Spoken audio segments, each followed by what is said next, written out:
ابرئ نفسی، اور میں اپنے نفس کو بری نہیں سمجھتا، یعنی میرا یہ دعویٰ نہیں ہے کہ میں بہت پاک باز ہوں، حالانکہ پاک باز تھے، کوئی گناہ نہیں کیا ہوا تھا، لیکن وہ بیسیکلی اپنے نفس کے اوپر جو ان کا کنٹرول تھا اللہ تعالیٰ کے خوف کی وجہ سے، اس کی رحمت کی وجہ سے، وہ گاڈ اورینٹڈ اپنے معاملے کو کر رہے تھے. اور یہی ہمیں بھی سکھایا گیا ہے کہ ہم نے ہر معاملے میں گاڈ اورینٹڈ ہونا ہے. نبی علیہ السلام نے ایک دفعہ انشاءاللہ نہیں کہا، کتنے دن تک وہی نازل نہیں ہوئی. پھر سورۃ الکہف میں آیت نازل ہوئی کہ اے نبی کبھی بھی ایسا نہ ہو کہ آپ کسی معاملے میں یہ کہیں کہ کل یہ میں کام کروں گا اور انشاءاللہ کہنا آپ بھول جائیں. یہ نہیں ہونا چاہیے. اسی طریقے سے کوئی اچھی چیز دیکھ کر ماشاء اللہ کہنا، سبحان اللہ کہنا، الحمدللہ کہنا، لا حول ولا قوت الا باللہ کہنا، یہ اللہ تعالیٰ کے پیغمبروں اور نیک بندوں کی نشانی ہے کہ ہر معاملے میں اللہ تعالیٰ کی طرف خوبی کو منسوب کرتے ہیں اور ہر برائی کو اپنے نفس کی طرف منسوب کرتے ہیں. وما ابرئ نفسی، اور میں اپنے نفس کو قطعاً نہیں کہتا کہ وہ کسی اعتبار سے بری الذمہ ہو سکتا ہے. ان النفس لامارۃ بالسوء، بے شک نفس تو ہمیشہ برائی کی طرف مائل کرتا ہے. الا ما رحم ربی، بے شک سوائے اس کے کہ جس پر میرا رب رحم فرمائے، اس کے سوا کوئی رحم فرمانے والا نہیں ہے. جب تک وہ رحم نہ فرمائے کوئی بھی اپنے نفس کی برائی سے بچ نہیں سکتا. ان ربی غفور الرحیم، بے شک میرا رب بخشنے والا اور رحم فرمانے والا ہے. یہ آگے جی وہ نفس امارہ جو اکثر آپ دعاؤں میں بھی سنتے ہیں کہ اللہ تعالیٰ نفس امارہ کی برائیوں سے ہمیں محفوظ رکھے.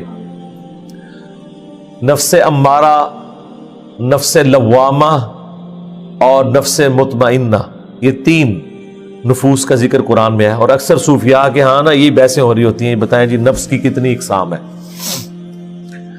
اور پھر وہ قرآن پاک سے یہ چیزیں اٹھاتے ہیں. نفس ایک ہی ہے، اس کی یہ تین حالتیں ہیں.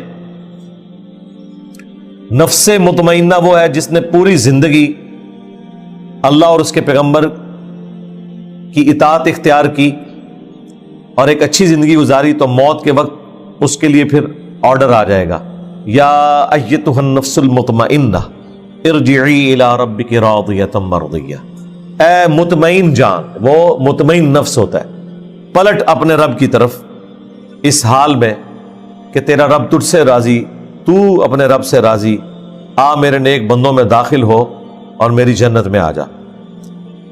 اللہم اجعلنا منہم، آمین.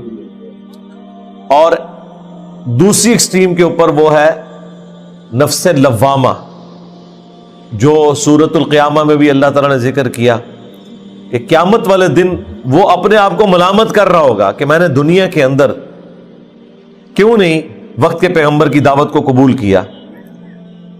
تو وہ ملامت کی وجہ سے نفس لوامہ، اللہم لا تجعلنا منہم، اللہ تعالیٰ ہمیں ان میں سے نہ کرے. اور ایک یہ نفس کی حالت ہے جو تھرو آؤٹ آپ کی زندگی میں چلتی ہے کہ نفس برائی کی طرف مائل کرتا ہے اور شیطان اس میں پھونکے مارتا ہے. اللہ تعالیٰ نے اسے بیلنس کیا ہے. صحیح مسلم میں حدیث ہے کہ ایک جن اور ایک فرشتہ اٹیچ کر دیا ہے. جن برائی کی طرف بلاتا ہے وہ شیطان، اور فرشتہ اچھائی کی طرف. ایک صحابی نے جرت کر کے پوچھا یا رسول اللہ آپ کے ساتھ بھی ہے؟ آپ نے فرمایا ہاں میرے ساتھ بھی ہے، لیکن اللہ تعالیٰ نے اسے مطیع کر دیا، تو میرے ساتھ جو اٹیچ شیطان تھا، جن تھا، وہ مطیع ہو گیا، یعنی مسلمان ہو گیا، وہ مجھے اچائی کی طرف ہی بلاتا ہے. لیکن نبی علیہ السلام کے بعد کسی شخص کے لیے بھی ایسی گارنٹی نہیں ہے. تو نفس نے برائی کی طرف ہی آمادہ کرنا ہے. ایک تو وہ جن ہے، پھر فی نفسی جو نفس ہے، انسان کا نفس خواہشات کے ساتھ گنا ہوا ہے. اللہ تعالیٰ نے اٹریکشن رکھی ہے نفس کے لیے.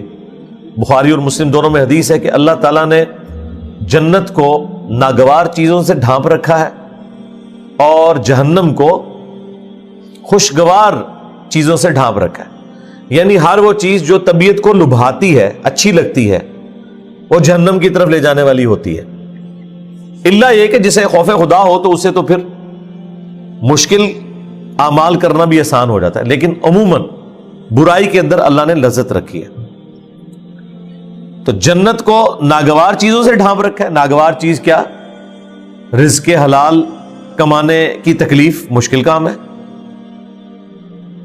گرمیوں میں روزے رکھنا، روزانہ 5 وقت نماز پڑھنا، غسل کی تکلیف، بال بچوں کی معیشت والا معاملہ، یہ تکلیف، ہر معاملے میں تکلیف کے ذریعے ہی آپ اللہ تعالیٰ کو اوبے کرتے ہیں. تو یہ اللہ تعالیٰ نے ظاہر ہے کہ وہ ناگوار چیز ہے لیکن جنت کی طرف لے جانے والی. اور ہر برائی کا کام جو خوشگوار نظر آتا ہے وہ جہنم کی طرف لے جانے والا ہے، کیونکہ اللہ تعالیٰ نے جہنم کو شہوات کے ساتھ ڈھانپ دیا ہوا ہے. فوراً یہ سمجھ لیں جس کو ہم پنجابی میں کہتے ہیں کڑگا لگا ہوا ہے. یہ ایک کھٹکا ہے جس کے اندر انسان گر جاتا ہے اور مبتلا ہو جاتا ہے. اسی کو سپورٹیو حدیث ہے نا ابو داؤد ترمذی میں سنن نسائی کے اندر کہ نبی علیہ السلام فرماتے ہیں کہ اللہ تعالیٰ نے جب جنت کو پیدا فرمایا تو جبرائیل علیہ السلام سے کہا کہ جا کے ذرا جنت دیکھو. انہوں نے جب جنت کی نعمتوں کو دیکھا تو اللہ تعالیٰ سے آ کے عرض کی، اے اللہ تیری عزت کی قسم کوئی بھی ایسا نہیں ہوگا جو تن من دھن نہیں لگا دے گا اس جنت میں پہنچنے کے لیے. اللہ تعالیٰ فرمایا اچھا اب ذرا جنت کو جا کے دیکھو. اور اللہ تعالیٰ نے جنت کو ناگوار چیزوں سے ڈھانپ دیا. ان مشقتوں سے، ان مشقتوں کو عبور کر کے جنت تک پہنچو گے.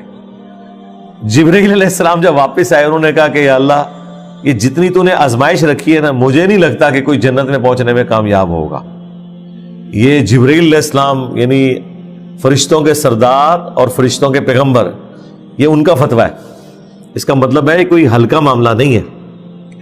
پھر اللہ تعالیٰ نے کہا کہ جاؤ جہنم کو دیکھو. جہنم کو دیکھا، اس کے عذابات کو دیکھا تو جبرائیل علیہ السلام نے کہا کہ یا اللہ تیری عزت کی قسم مجھے نہیں لگتا کہ کوئی شخص بھی کوئی ایسا عمل کرے کہ وہ اس عذاب میں جانے کے لیے تیار ہو. پھر اللہ تعالیٰ نے جہنم کو شہوات سے، خوشگوار چیزوں سے ڈھانپ دیا اور جبرائیل علیہ السلام سے کہا کہ اب ذرا جائے نا.